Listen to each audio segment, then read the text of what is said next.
to my cabinet.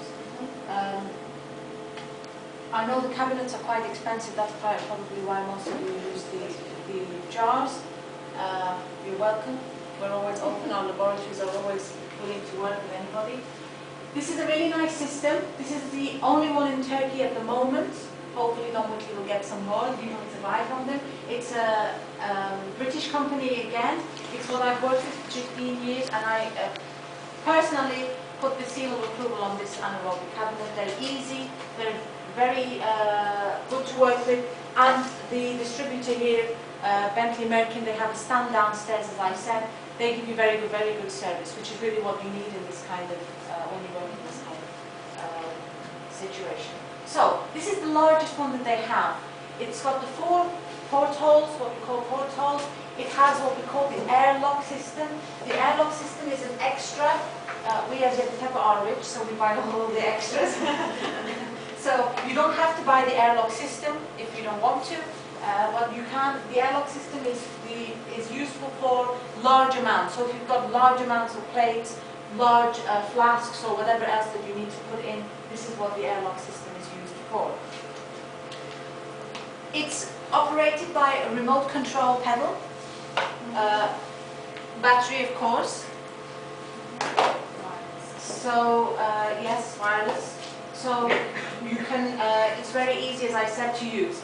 Now, this is the double. Of course, they sell smaller ones, they sell single ones. It's up to you which one you want to buy. Let me just switch on the lights. There's lights in there, so you can see what's going on. Lights here as well. I got the right one. There's the light there. Okay.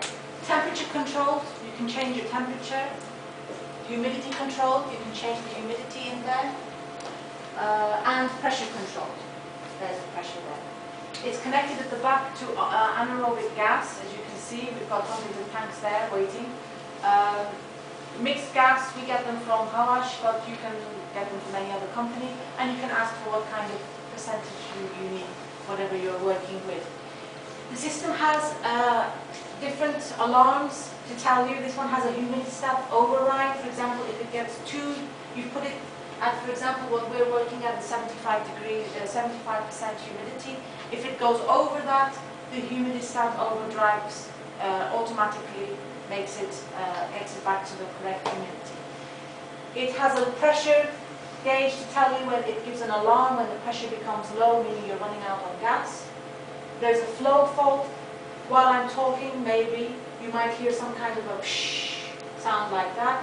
That's the anaerobic gas being pushed in and the oxygen being pushed out. When that happens, when you hear that sound, the light will also come on, telling you that it's asking for gas. Okay, so you really know what the system is, what's going on and what's happening throughout the system.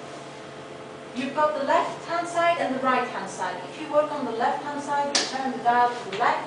If you go in on the right-hand side, you turn the dial to the right. These tell you if the doors are open or closed. It's very important for them, of course, to be closed at all times. Left hand, this one, right hand, this one, left hand here, right hand here. Light should always be green when you're not inside. When you go inside, the right light will turn red, as you will see in a minute. Okay. These are the O-rings, these seal with gloves. You have to change them probably every 6 months or so, maybe more. It depends on how your wear and tear, how much you use the thing. This is just to, you can even go in without them. It doesn't really matter because it's not affecting anything. There you can see, you open it, you put whatever you're putting in, or we don't have a rack available. Oh, we do. Yes, we have one here. Or you can even put in your rack, templates or more, close the door, lock it tight, and make sure everything's there, and then you can enter inside. So, how to enter, how to go, oh no, sorry, it's not, didn't forget anything. Under these white plates at the front is the larger version of the catalyst.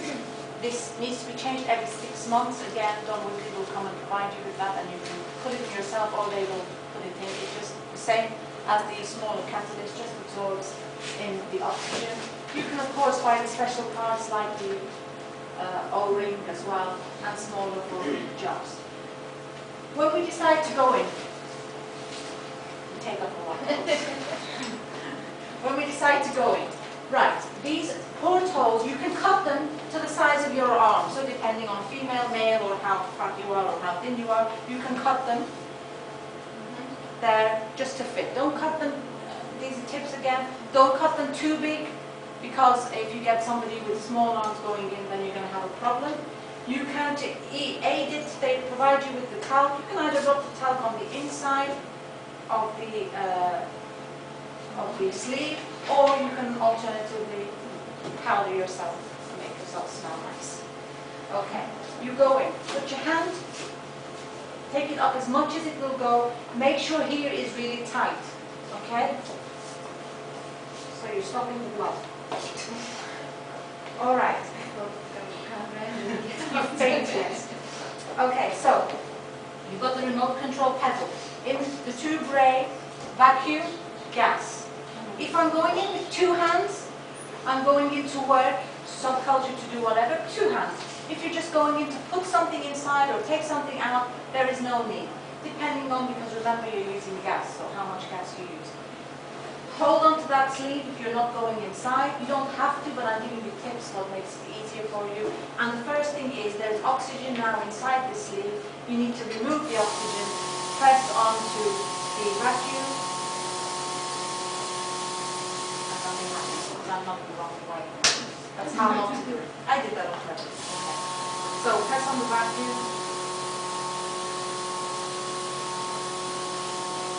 It's now taking out all the oxygen from my sleeve, you can see.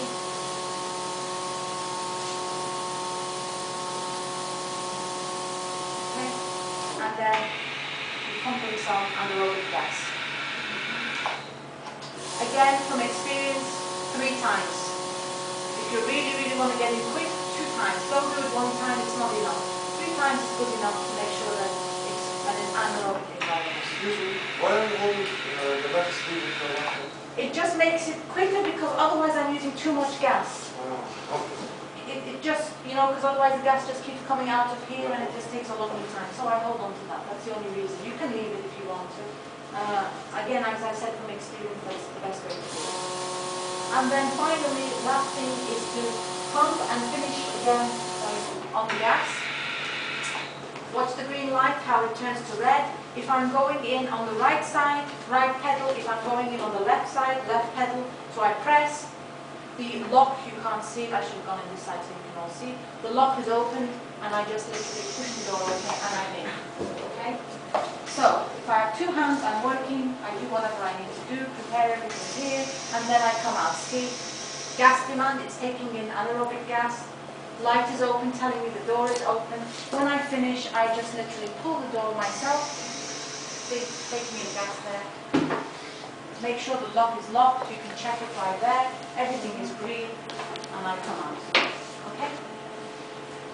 In the case of failure of this to work, and you're inside and you're working, don't panic, don't literally thought of everything. There's a side panel here. You can again do everything using this. But if it's the case, then if you're using the small system, you don't have the half system, you don't have a problem. If you have the big one, it's preferable to stay on this side when you're using that. That's battery operated. You can change the battery if you must, or you can, even when you're not using it, just switch it on. Okay. I think I've covered everything here. Are there any questions? Oh, no, I didn't, sorry. Airlock. Okay, coming to the airlock system. This is more or less works in the same way as that, except for you don't have the